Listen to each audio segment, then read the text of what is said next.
Hello and happy Monday, everyone. Happy Monday. Thank you so very much for tuning in to 98.3 FM, The Life.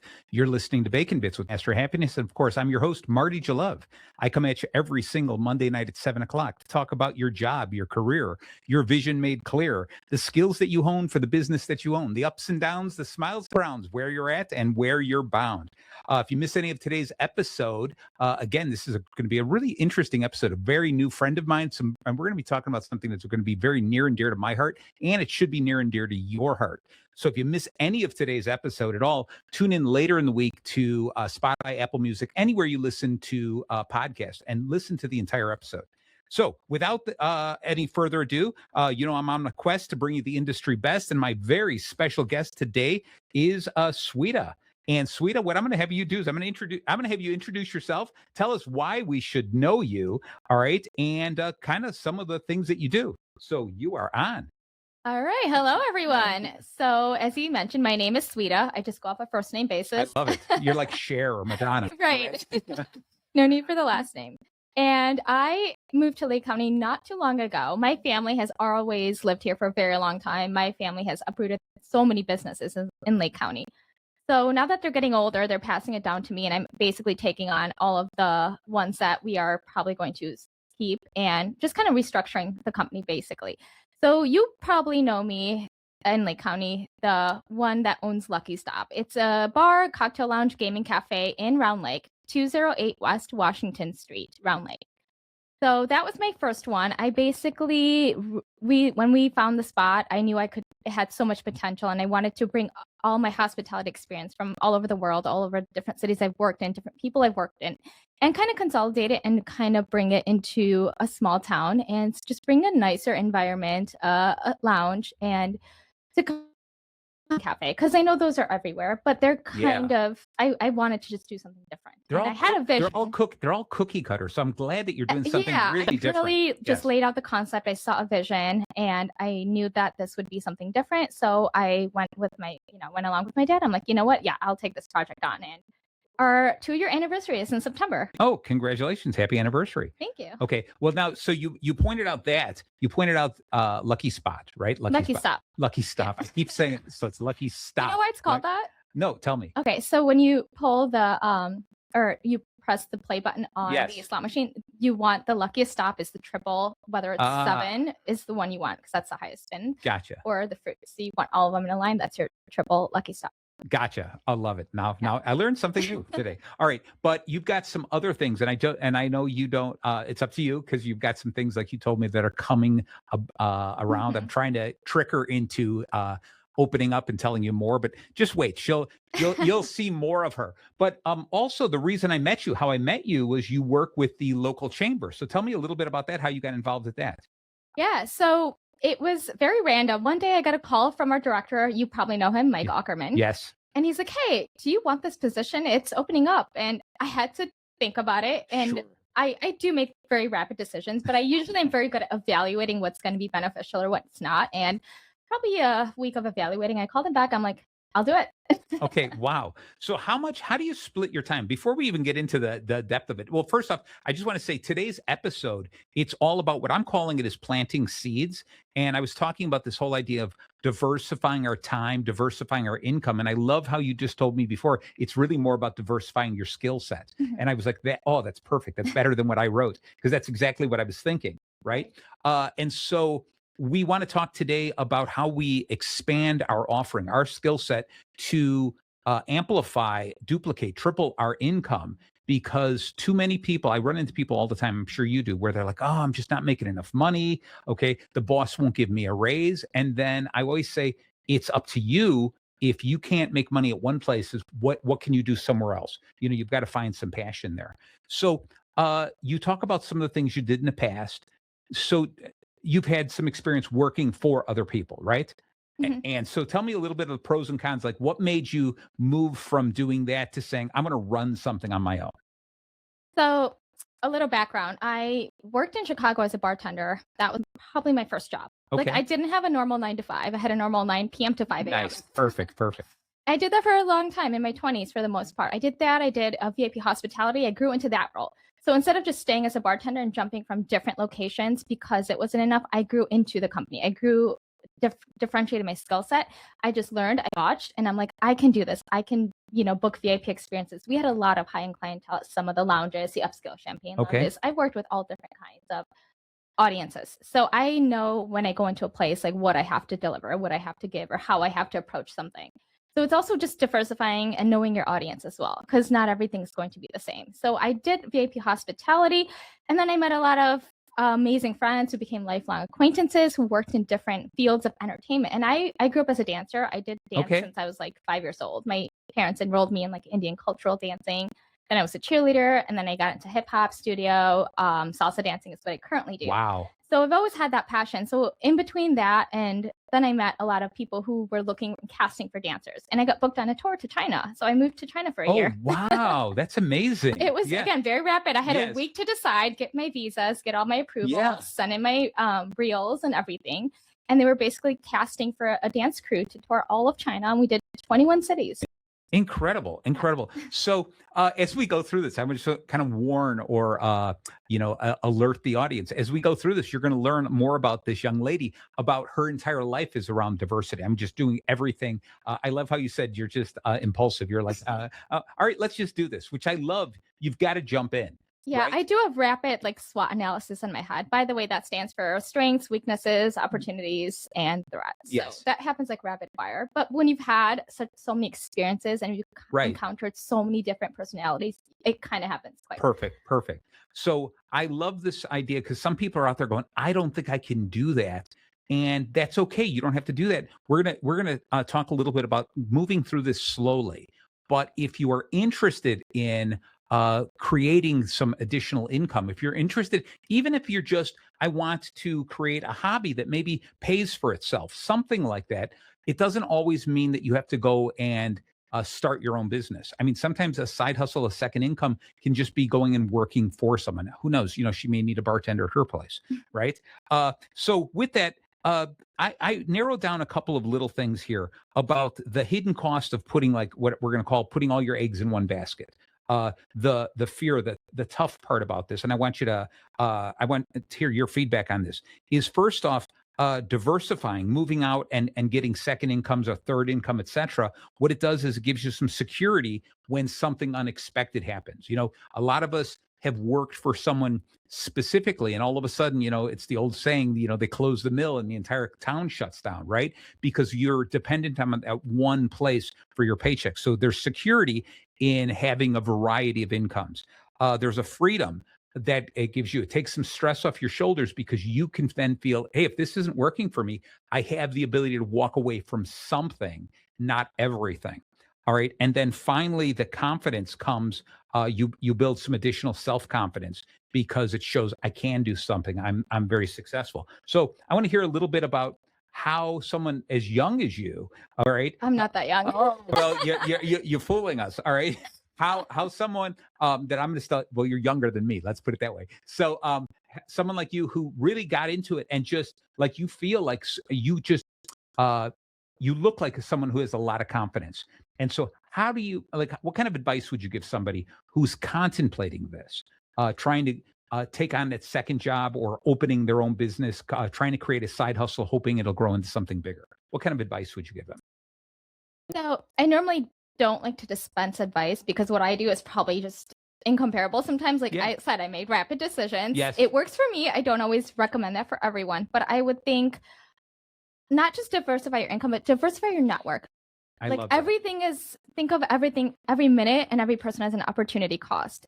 That everyone you meet has something that you might be able to offer them, they can offer you. And it's, a reciprocal relationship in the world of business. And that's why we do networking events, attend networking events, because you never know, you might have a hidden skill set that somebody you talk to just might be, trigger an interest that could be like, hey, I probably could offer this. I could do marketing. I'm very, especially this young generation, they're very well versed in social media. And they could easily be paired with any company that could use that assistance to gain an online presence or stronger presence online. That is, and everyone has a phone, so everyone should be able to utilize that to the best of their ability. There you go. I like that. Yeah. So I like that. Two things I wanted to comment on that is you're absolutely right. I couldn't tell you, there's nothing better than networking. You've got to reach out because you never know who you're going to bump into, who needs a service from you, who needs that skill set that you have. They might be able to introduce you to someone else. You've got to get out there as much as possible. And we live now in a time frame where young people don't want to network. They don't want to talk to people. They want to just look into their phone, right? Mhm. And so we really have to break out of that. And the message I have to younger people who aren't feeling comfortable breaking out of that is you've got a unique opportunity. When your entire generation has their head down and won't make eye contact, all you have to do is be the one that does. And it gives you such a big head start. It gives you such an advantage over everyone else there. Okay. And the other thing, the other point I want to make, and again, I want to hear your part on this, is we live a life of assumptions. Because when we're good at something, when we can do something, we have a talent, a skill, we automatically assume that it's easy and maybe everyone just can do this. And what's so important is the more you network and you start talking to people and you talk about the things you love to do, the things that you're good at. I never talk about stepping on people and saying I'm better than them. I'm just really good at it. The more you do that, suddenly you find out people going, wow, you can do that. I can't do that. I didn't know anyone could do that. So networking helps you with that. Especially like I'm saying, when we live in a world where we're isolating ourselves behind phones and we're isolating ourselves in our own self-confidence, we think that the things we're good at, anyone can do. So tell me a little bit about your skill set. What makes you special? What makes Sweeta like the best Sweeta in the world? Oh, goodness. I'm very adaptable and versatile. I Okay. can probably walk into a room with any kind of audience and know, how, like I said, how to deliver, Yes. what they can receive or how they are accepting information. Because everyone's different. So sometimes, like if you're walking into a room with Gen Z, I know I got like 5 minutes to capture their attention, Yep. or I lose them. So I know to make my speech Wow, you're rapid. giving them 5 minutes. I wouldn't even give them that long. Well, the best way to capture their attention is through online. Yes, So yes, because yes. attention is currency, it's a new currency nowadays. Right, So right. you have to know your audience. Sometimes if I have a different type of audience and I know what I'm working with. So it's really, that's the best skill is adaptability because that I grows in love it. every way. Evolution, business, anything, adaptability. I agree. Right. I think it's just it has evolved into that. It used to be this IQ that the smartest people that could offer something different. We got into this emotional quotient where it was how can we empathize with other people. But I think right now you're absolutely right. It's adaptability. It's how quickly we can adapt to changing situations because everything is changing so incredibly quick. I was earlier today, I was coaching a team, a different company I work with, coaching their sales staff. And one of the things I kept asking them was, why did this sale work? Why did this one fail? Why did you get a yes here? Why did you get a no here?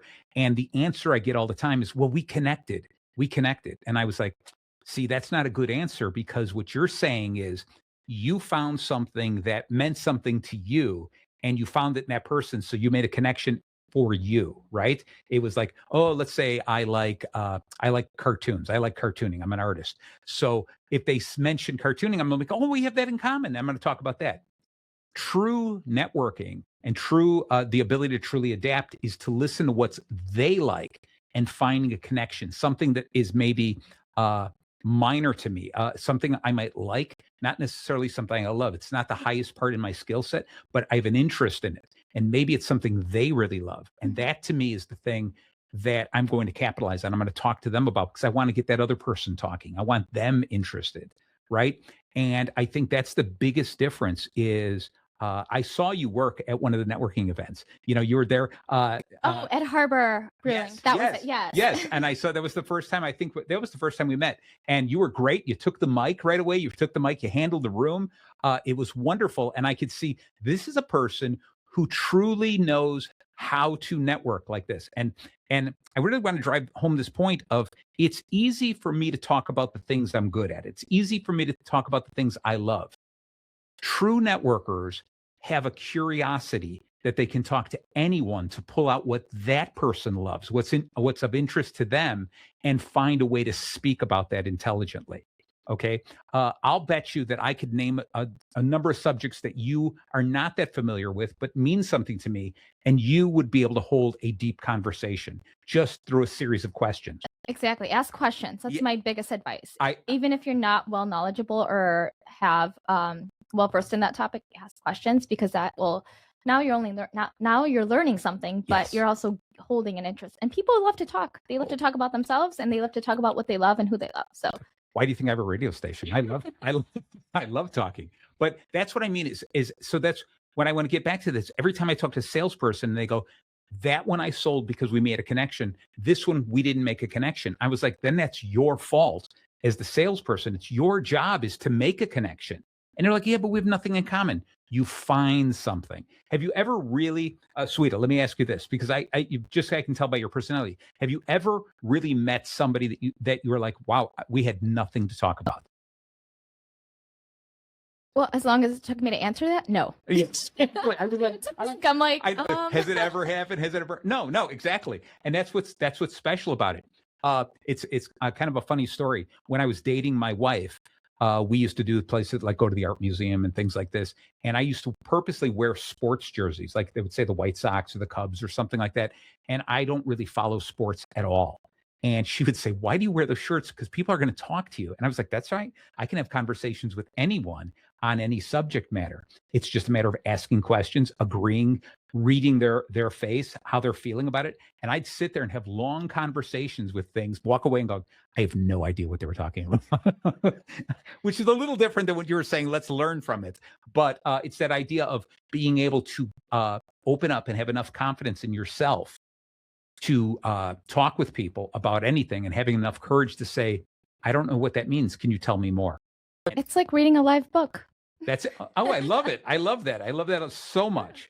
All right. So, Sweeta, this was great. I invited you on the show. We talked really briefly. You're like, yeah, if you have an opening, I would love to do the show. And then immediately I was like, I have an opening. This is excellent. So you didn't get a chance much to listen to many of my shows, but there's one common thread through every one of my shows. So we'll see how much you know this. Is the reason it's called Bacon Bits is, and you're nodding your head. I love that in a guest. Okay. Have you ever had a herbivore on your show? A herbivore. Oh. I was laughing at that because I mean, I know it's Bacon Bits. No, but that's all right. That's all right. So it's perfect. It's perfect. What I was going to say was that this idea that I use bacon, BACON, as the acronym for a loose outline of what we're going to talk about. But it's not the bacon for chewing, so it works for you. Do you know exactly? You know what the next line is? It's not the bacon for chewing. I should. No, that's all right. It's the bacon for doing. Okay. That's all it was. That's all right. That's okay. So it works out. You're a herbivore. That's perfectly fine. It works out because you're not eating any bacon here. We're just talking bacon.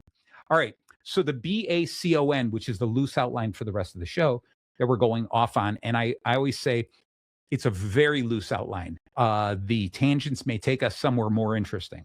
But when we're talking about how to diversify our skill set, our income, our time, etc., is going to be B, build your base first.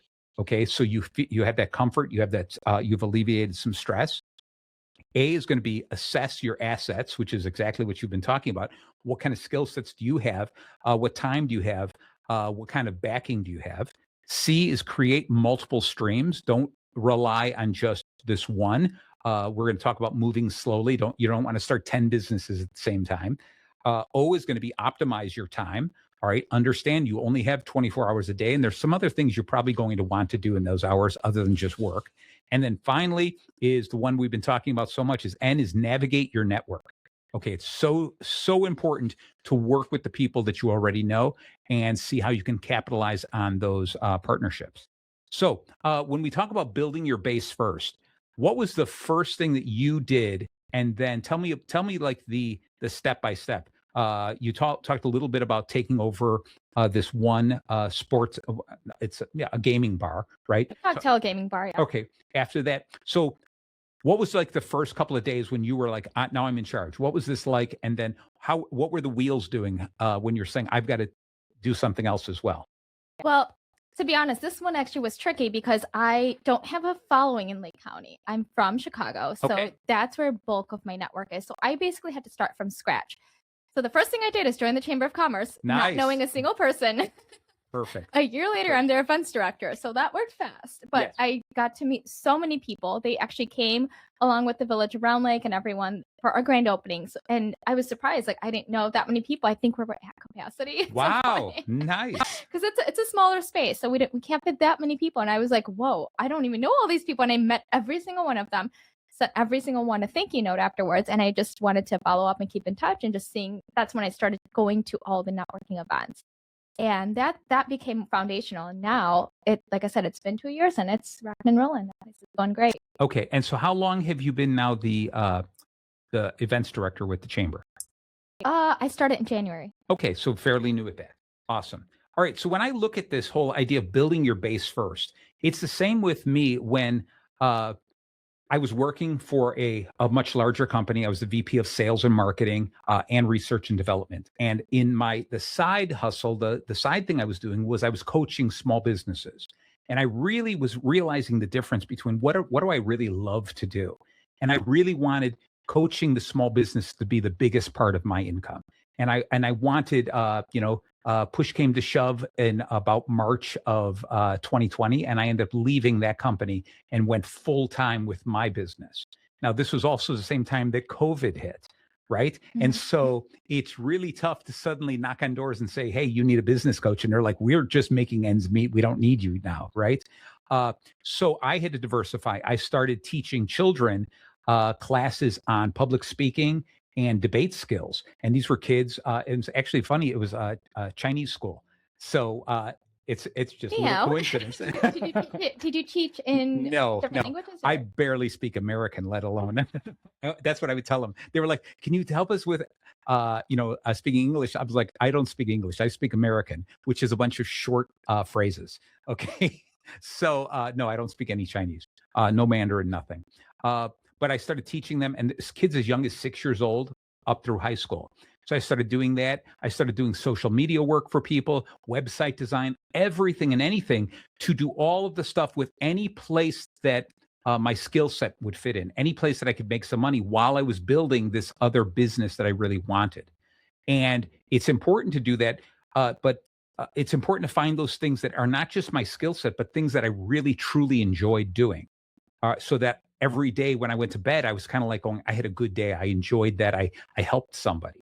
And then as time slowly progressed, it changed. I started picking up customers, and I'm doing all kinds of stuff. So I'm definitely living the life I've always dreamt of. Okay, I truly believe, like, I dreamt of. I didn't really think it was possible. All right, but it's important to do all of those things with some goal in mind of saying, this is what I want to accomplish. And so there's still some people come to me later and they go, hey, can you help us build a website? Can you do this? And I'm like, no, I have to limit my time. Okay. And that's not where I need to put my time. So I find time to do this, the radio show. I find time to do a lot of work for not for profits. I loved being part of the chamber as the whole heckler. That was just so much fun. Okay. So we do all kinds of things. If you were to, rub a lamp and everything was perfect, and you could get another income or the perfect income, what do you think you'd be doing? Exactly what I'm doing right now. Awesome. Good answer. That's the perfect answer. Excellent. I love this. As you can tell already, anyone who listens to the show knows that I don't prep any of my guests with anything. They come here. All I tell them is it's a conversation, let it flow, and let's just go. So occasionally I throw a question where people are like, I didn't expect that question. All right. And I know you just got finished saying you don't like giving a lot of advice to other people because we're all different. But what would you say, if you have any advice, an opinion, educated guess for people that you would say this makes sense if you're looking to do something like this, like getting a second income? What would you tell them? So I would go back to a lot of people that are not owning a company or in charge of their own business or having a predominant role. Let's think of, instead of just looking for other opportunities and having two jobs, can you grow within the company? Oh, nice. And that's what I do at my bar. I see everyone, of course, they're hired as a bartender, but there are so much different things that I bring out in them. And sometimes I'll be like, okay, well, you're very creative. Can you create a cocktail menu? Maybe I can name it after you. Maybe I can do this, or maybe you can become our mixologist, or in-house mixologist. I like to do everything in-house. Same thing with, there was our karaoke DJ. I'm going to give him a shout out. DJ Rusty, every Tuesday at karaoke from 7 p.m. onwards. And he started at Lucky Stop. Nice. Very It's, first. it's not our Rusty here. It's a different No, Rusty. it's Right, right. it's DJ Rusty, and he Nice. is our karaoke DJ. But he just wanted to get his feet warm in that industry, and so he got his equipment. I'm like, let's start you here. Let's have a Tuesday night. Let's see how it goes. And it's been, I think, almost a year since we've had that night, and he's getting gigs everywhere else now. Nice. So I'd like to Excellent. just see what I can pull out of people, and that's always been my talent. It's That's like beautiful. everyone's like, well, what is your dream? And I'm like, it's making other people's dreams come true. I love I when love that that. happens, because Yes. I love seeing like people just shine on their own. Even if they're like, I'll train them, and I'll be like, if they're young, I'll be like, this should not be your last stop. Like, you're young, especially if you're under 30. Man. Yes. I'm like, train here. I could see you working in a bigger city, a bigger lounge, a bigger bar, because this industry is a revolving door. Uh-huh. And people come and go. That's, it's not a place of permanence, because we're not like a huge corporation. Right, But, right. in time, and not like, usually it's like 5-10 years, people come and go. But we love, and it's nice to have revolving stuff, because it's good to see people go on and achieve their own dreams instead of working under you. I like it. Yeah. You know what? That is my mindset. That I believe that's so deep in my heart and soul, what you just said. And it's sad because so many businesses don't. They feel like, and obviously I'm going to talk about the extreme, but so many businesses feel like I'm going to hire somebody, squeeze as much as I can out of them, the work. And then if they quit, that's fine. I'll hire somebody else. And I've met people with just that attitude of going, they want to quit, let them quit. I can hire somebody else. And I was like, no, the dream is if I start a business, I want to bring people, I want to help them grow. I want to see them become something, right? And I always like this idea of being really clear with employees and say, there's no guarantee you're going to be here for the rest of your life, right? Especially like you just said, it's a revolving door business. So why don't we do this? I promise I'll help you learn new things. I'll help you grow.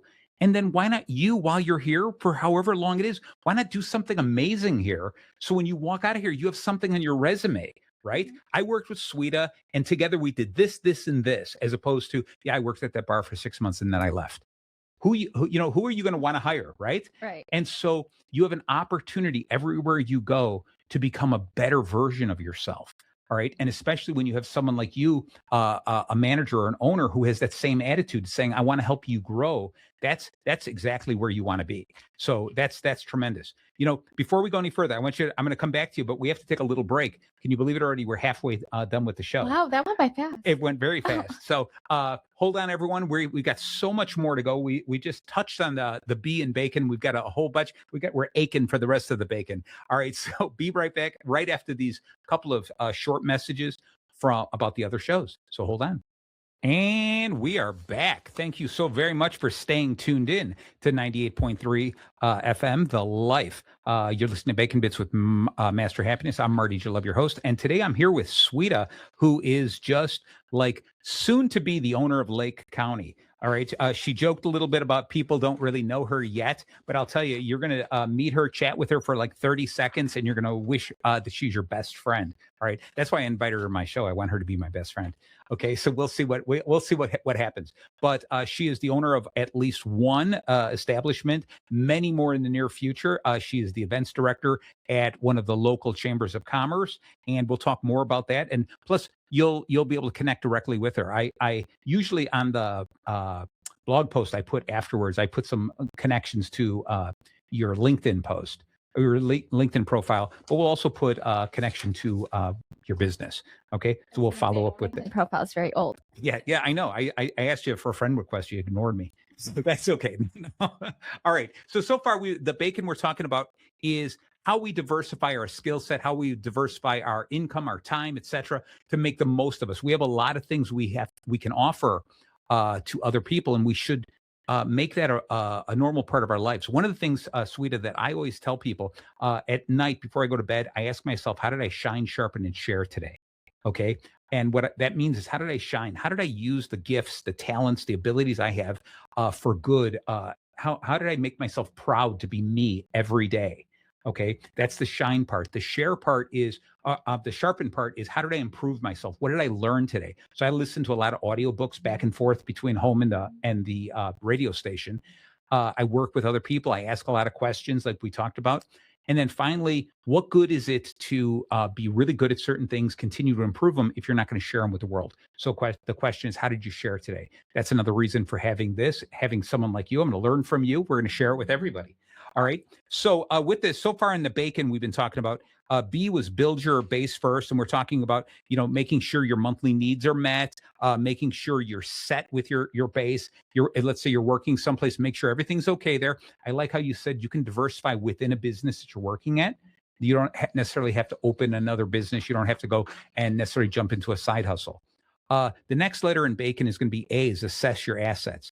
This is going to be your skills, your time, your relationships. So I'm going to ask you this is what would you say your assets? What is it the thing that you bring to the table that you're really strong in? Not to say that you're the best in the world, but these are the assets that you're to say, if you're going to make that pseudo kind of side hustle resume, what would be those things that make you who you are?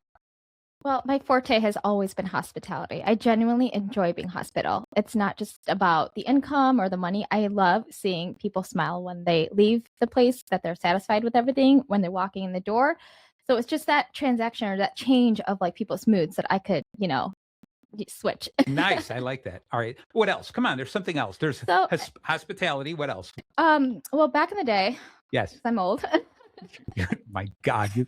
I briefly worked for a private investigation company. Oh, that's right. I saw that on LinkedIn. I was like, that's cool. Okay. Same thing. I met somebody at the bar. It was actually my friend who also bartended with me. Her husband was a former Homeland. Okay. And he owned his own private investigation firm. And when he's always come to the bar, he would just talk to us. And I just ask questions because I'm always curious. I'm like, how does this work? How does life work? How do things work?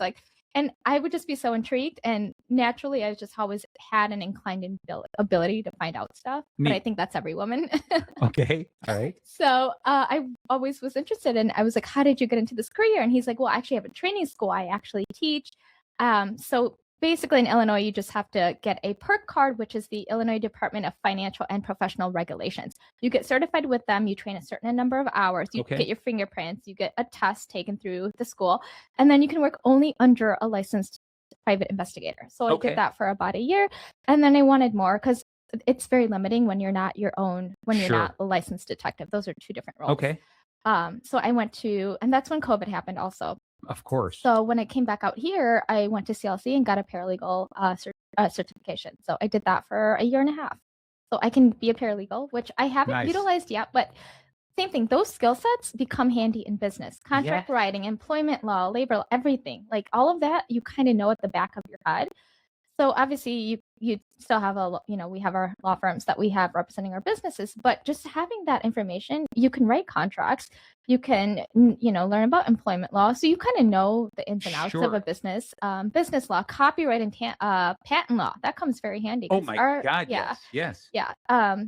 So there's one of the things I knew is when we had karaoke nights, every establishment legally has to have a license to operate karaoke. Okay. Oh, so really? just having that in the back of your head, knowing, things like that. Yeah, it really does help. I love it. I love this so much. Like I told you before I started my business, I was working for a company where I handled sales, marketing, and research and development.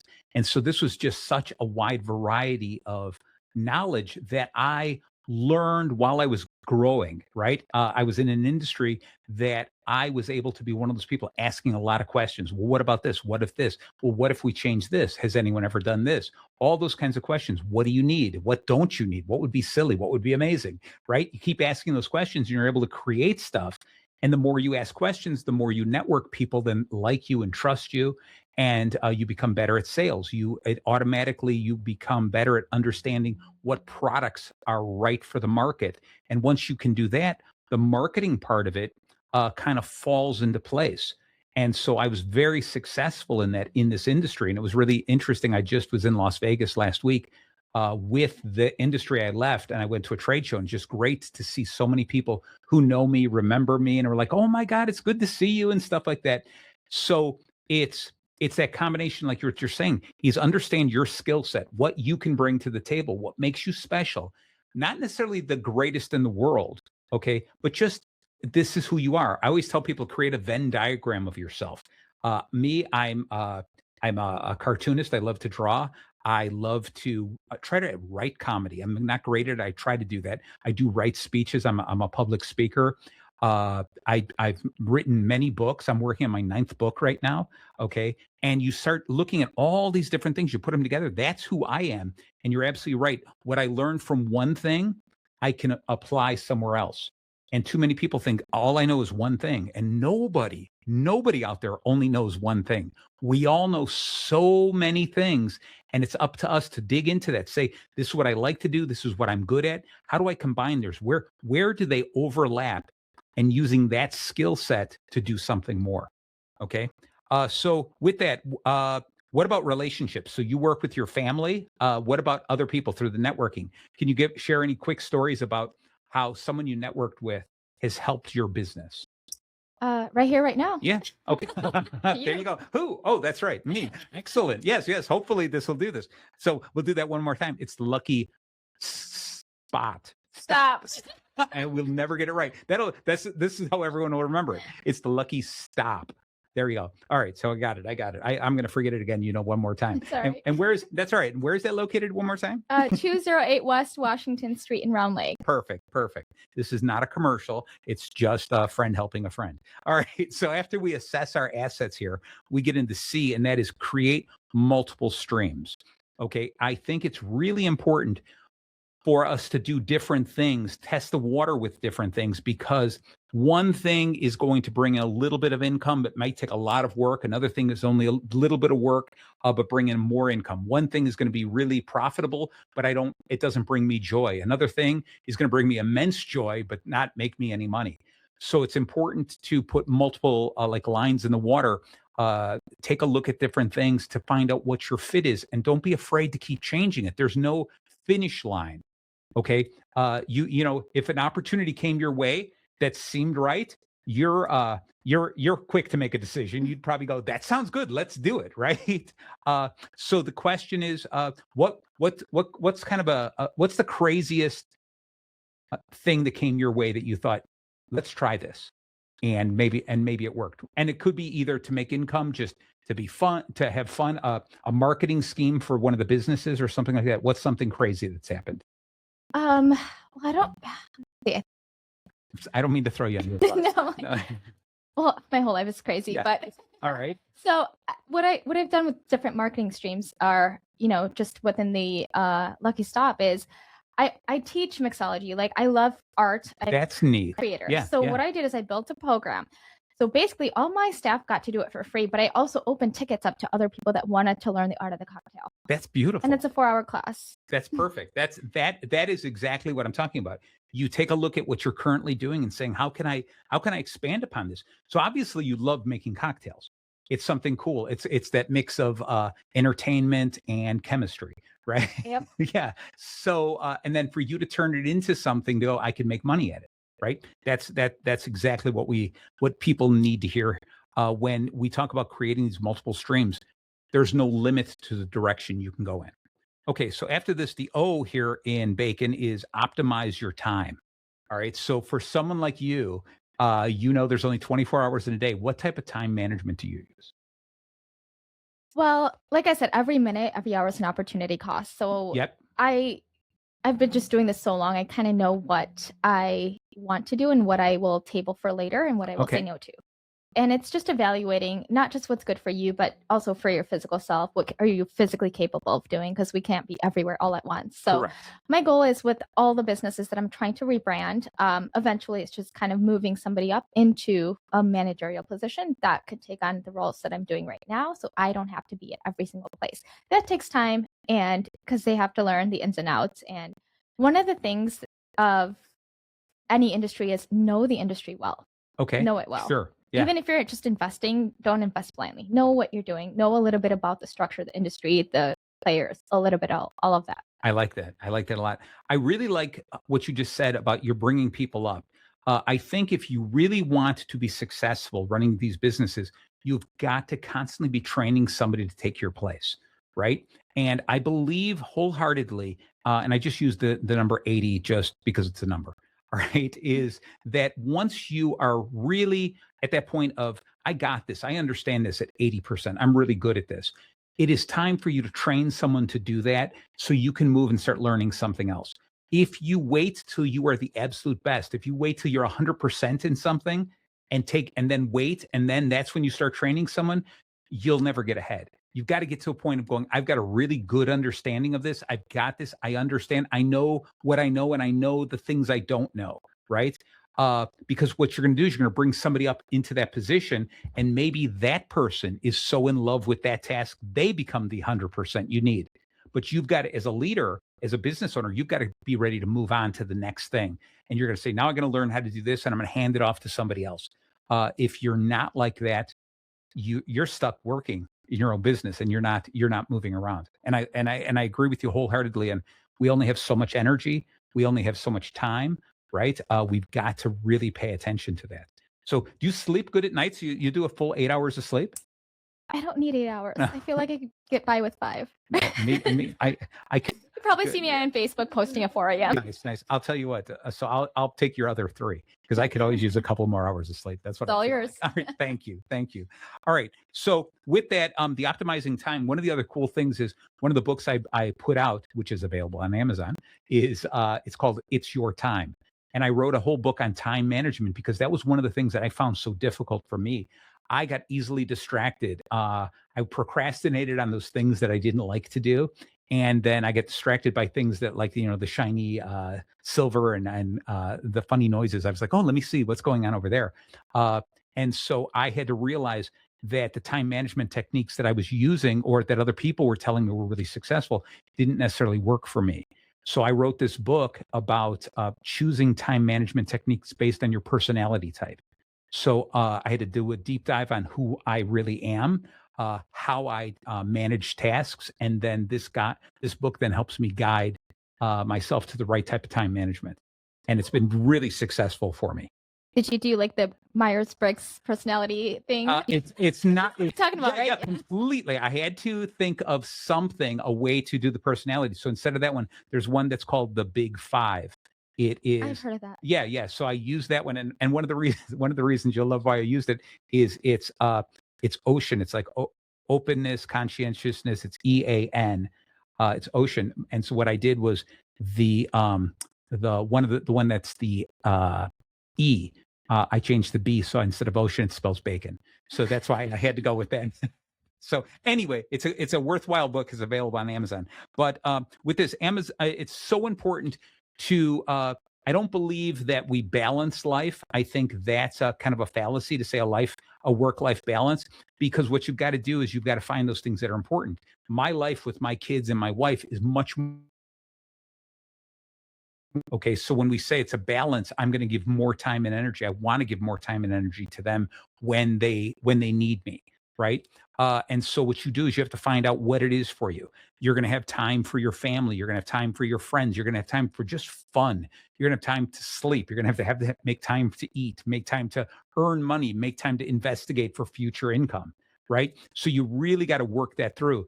There is very little time to sit and binge Netflix. I'm sorry, Netflix. Okay, but if you find time to do that, then I would say you're successful. Either that or you're lazy procrastinator. All right, all right. So with that, the last one here is N, and that is navigate your network. So what we did here was we went through with Bacon, which is B, build your base first, assess your assets. C is create multiple streams. O is optimize your time, and N is navigate your network. All right. So give me some Sweeta clues and tips, the tips and tricks of walking into a networking group, because you walked in. Same with me when I started my business. Walked into my first chamber meeting, didn't know anyone, didn't know even what I was supposed to say, didn't know how to describe what my business was. So give me an idea, some of your tips and tricks when you're networking. So I know the hackneyed aphorism is your network is your net worth. And I kind of want to dispel that a little bit, because you can have 100,000 followers and not a single one of them will support you. And that's becoming a trend, especially on social media. There's so many fake followers or Oh people my that God, are yes. just following because they were asked to follow. But one thing this advice I would give, because it's tried and true, is don't just go up to networking events, just show up. And I mean, you can go to one event, and I see this constantly. People will go to an event because they have a new business or they want to promote something new or have a deal. They'll pass out their flyers and then they won't show up for another 5 events. Right. That may work if you're like a big celebrity and you're really cool. It will be forever memorable, but it really does take repetition. Even if it's the same people, keep going. And that's exactly what I did. As soon as I joined the chamber, I probably went to every single event that I could possibly attend. And that kind of builds not just, because when you go to a networking event, you hand out your cards. I'll be honest, most people will just put them away in a desk or throw them out. They're not going to remember much about you. If you repetitively go, now you're building a rapport with different people. And that confidence in the other person. And I can tell you, I've had a lot of chamber members show up to my place just because I became more than just a business acquaintance. I was a friend to them. And that's what would help, because repetition creates a ritual, basically. It's a practice. So now you're going to all these events and repeatedly going to them. People start to remember more than just your name and your face. They remember a story about you, what you do. They'll remember your place. And every time I go somewhere, people will be like, "You're that girl from Lucky Stop." And I'm like, yeah. They're like, "We met at that one event." I'm like, nice. "Oh, you remembered." Nice. I like it. I'm loving everything you're saying. One of the things that I did when I started going is I started wearing these Hawaiian shirts. Okay. I walked in the first time I went to a networking event. I was like, I don't know, do I wear a polo shirt with my logo on it? Do I wear a sports coat? And I'm like, no, I'm going to wear a Hawaiian shirt. And I didn't have it. They weren't personalized with my logo, just a Hawaiian shirt. I walked in there, and then the first time people came up to me and go, "With the Hawaiian shirt, you go, you're going on vacation." But I found it to be my brand.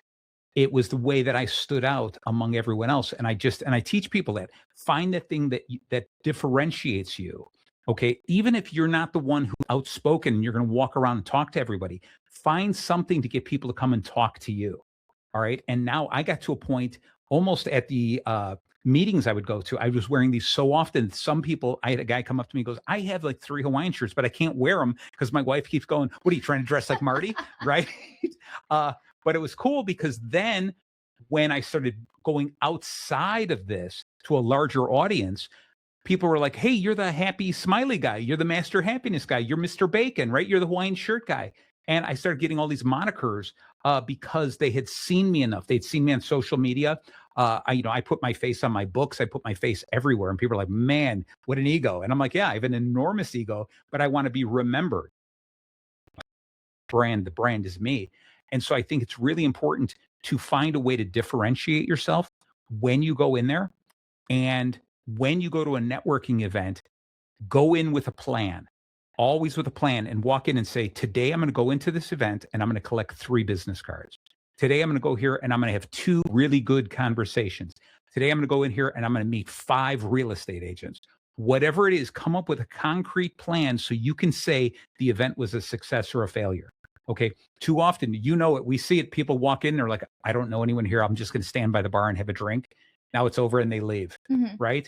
And instead, no, just put yourself out there and say, "I'm going to collect 10 business cards," whatever it is. But, and I urge you, don't just say, "Here's my card. Do you have a card? Bye." No, Right. have a conversation tied to it. Okay. The other thing that I add to it, and you'll like this, is one of the reasons I wrote books was better than handing a business card. I love handing someone a book and saying, "Here's one of the books." After we talked, "Hey, wait a second." And I just did this at, one of the other events. We talked to a few people. I'm like, "You know what? I got something for you. Let me run to the car." You run to the car, come back with a book, sign the book and say, "Here's my book." They don't throw away a book, but they'll throw away a business card really easy. And that makes it so much more memorable. Completely. It makes me stand out as, "Oh, that's the guy who wrote that book. And oh, this is really cool." Even if they don't read the book, they're going to look at it, and what's on the cover of the book? My big smiling face. All right. So what's your, do you have any go-to questions when you're networking? When you walk into a networking group, do you look at people and say, what's the first thing that comes out of your mouth? Oh, goodness. Yeah. I told you I was going to throw something difficult. It's random. I don't have a go-to. It's really just, I assess, everything. Like I said, I walk in, I'm more observing than absorbing. Like when I'm really observing, reading the room. That's always been a natural, innate ability of mine. Like I was saying, I observe everything. I notice everything. And especially if there's somebody that's just standing alone, that's the first person I'll go to. Okay. Especially in this events position as the events director. That's my goal, is to kind of each other or get to know someone they haven't talked to. Gotcha. So I'll go to the lone wolf. I'm like, hey, what's up? Okay, cool. I always I got so tired of people walking up to me and saying, "Hi, I'm Bruce Johnson. I run ABC, blah blah blah." And I was like, "Oh my gosh," And it was like that's what everyone was doing, and I understood we're trying to introduce ourselves like that, and we're trying to get that name across. But by the time they got to a point that was of interest to me, where they finally said something, I'm like, "Oh, I didn't know that." What happens? Everyone goes, "And what's your name again?" Even though that was the first thing they said, right? So instead, I like asking people questions like, "What was the last movie you saw?" Walk right up and go, "Hi, what was the last movie you saw?" Or "What was the most amazing thing you did this week? What's the biggest project you've got going on right now? What puts a smile on your face?" I like asking that more of a personal question because it's different than what other people ask, right? And then they have to stop and they have to think about it. And then when they give an answer, it's something that's meaningful to them. And then they're looking at a person they've never met and go, "Oh, well, I just saw great, this movie." I'm like, "Oh, I heard about that. Is that pretty good?" It opens it up to a conversation, and it gives us a connection because I'm asking something about them that I can build upon. All right. And then from then, like I said, people like us, where we can build upon anything they say. Okay. I'm going to go on with that. We're going to continue to converse. And then at some point in time, they're going to ask me, "What is it that you do?" Right. And it's so cool. I'll then have the opportunity to talk to them. Right. And I just was at some event where they all go around the circle and they introduce themselves. And it's amazing. I went and I said, "I can't remember anyone's name in this room," because they're like, "My name is Betty, blah, blah, blah, and I run the florist over blah, blah, blah." And by the time you go, "And we're having a sale," and, "Oh, she's having, what's her name?" You forget. I don't know why we start with our name, because that's the least important thing to the person we're talking to. I would rather talk about the problem that you have that I might be able to solve. Okay. So with that, we're look at this. We're at the top of the hour. This went really, really quick. Some of the things I just want to say, the common mistakes about what we've been talking about when we're looking at trying to diversify our skill set. I love that. I'm going to change the blog post. Make sure I did that because that's your line. Diversifying our skill set, diversifying our time, etc., in order to make some additional income or just the income that we want. Make sure you don't spread yourself too thin. All right. Make sure you don't quit too soon. All right. There's so many people who, if they just hung on just one more week, one more day, something would have happened. Sometimes the biggest mistakes is we ignore our base. We're constantly going after the new venture that we don't take care of what our base is, where we're making money. Right. And then the other thing is going it alone. There's no reason for you to do anything alone. So, Sweeta, one last time, we got like a minute or so. So, camera's on you. Tell us again who you are, where we can bump into you if somebody wants to pick your brain or have a drink, and and yeah, and any words of wisdom. All right. Well, you can find me at Lucky Stop at 208 West Washington Street. Often there. If I'm not there, I'm probably at a chamber event. It's Lake Villa-Lindenhurst-Round Lake Area Chamber of Commerce, and we have monthly mixers. Your business, join us. There you go. I love it. Love it. All right. And thank you so very much. Just give me a day or so to get this recording up on the RSS feed so you can listen to it on Spotify, Apple Music, any place you listen to podcasts. You'll be able to see it on my YouTube channel, which is going to be Master Happiness with Marty Jalove. And Sweeta, I have a little gift for you. Like I told you, this is one of the books I made right here. This one is called Manage Monkeys, Lead Lions. And I love this book. It's inspiring teams from apathy to ambition. So what it does is we talked a little bit about personality. So this book is a little quiz. So you give your employees a quiz. Think about it in your head. And what it does is it divides them into 4 quadrants. And then from those 4 quadrants, breaks it down even further on how to motivate them as individuals. So thank you so very much. Thank you. How did you know I'm a bibliophile? This is awesome. I will probably read this today. Wow. Well, don't read it while you're driving. All right. All right. Thank you all so very much for staying tuned in. Tune in next week for the next episode of Bacon Bits with Master Happiness.